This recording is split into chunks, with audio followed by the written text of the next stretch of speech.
Hello friends, welcome again in my YouTube channel Learn Botany. Today in this video we are going to discuss about another bryophyte, that is Anthoceros, and this is an important bryophyte. Okay. So as you know, all the bryophytes are commonly found in shady and moist places, and in case of Anthoceros it generally grows on rocks, especially moist rocks. So now we will directly moving towards the vegetative structure of this bryophyte, right? So vegetative structure, it is a bilobed structure, right? It means it has two lobes in the thallus, and there is an with a midrib, right? And air chambers and scales are absent. This is an important character of this bryophyte, but there is a slit like pores. These are not air pores, but these are a slit like pores, and smooth rhizoids are present on the under surface of the thallus. Thallus is generally prostrate.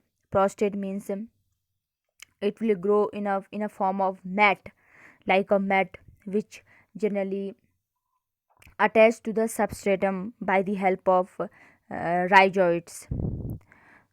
And dorsiventrally differentiated. Dorsiventrally means it has two surfaces, dorsal as well as ventral surfaces, but it has a irregular arrangement of dichotomously branch. Okay, not truly, but rarely irregular arrangement of dichotomously branched, and it has a dark green color thallus. Okay,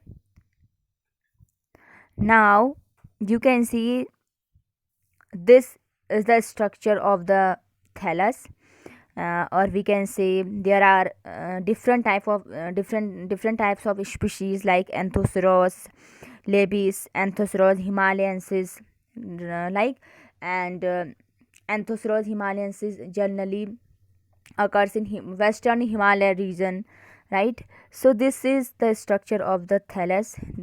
These are sporophyte, and these are stalked structure which covered it by a involucre.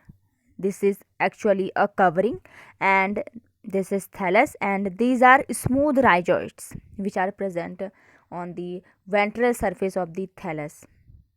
This is species A and this is species B, right?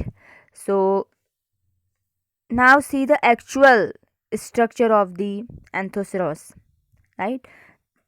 This is the thallus, and this is sporophyte, and these are involucre in which sporophyte will develop, and from where the sporophyte will grow, and this is an involucre by which sporophyte will take nutrients, minerals from the main thallus. This is actually the main thallus, or we can say plant body, or you can see the Anthoceros will develop into the soil or moist shady places like moist rocks.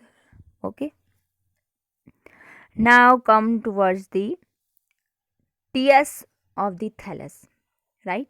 So actually it has a very little tissue differentiation, and it is the thallus of the Anthoceros is generally composed of uniform. It means the arrangement of cell is in a single manner. There is no any differentiation of other cell, like, and a thin walled, and the cells of this thallus are parenchymatous, which contain chloroplast, and parenchymatous are also living cells which have many cell deep in middles, and the epidermal cell are somewhat smaller and compact with chloroplast, as I told you, and they help in photosynthesis, and the dermal cells are angular, larger with chloroplast are one in each cell and have pyrenoids. Okay, this is an important character, or you can say the all chloroplast cells contain a dotted like structure like this. So these are actually pyrenoid are starch containing structure. There is an important and interesting thing in case of Anthoceros, because as you know, there are no any type of air chambers, or we can say no any ports are here, but there is an important structure of of that parenchymatic structure, or we can say there is a mucilage cavity, right? Mucilage cavity which contain a symbiotic relationship with an alga, that is blue green algae non-stop.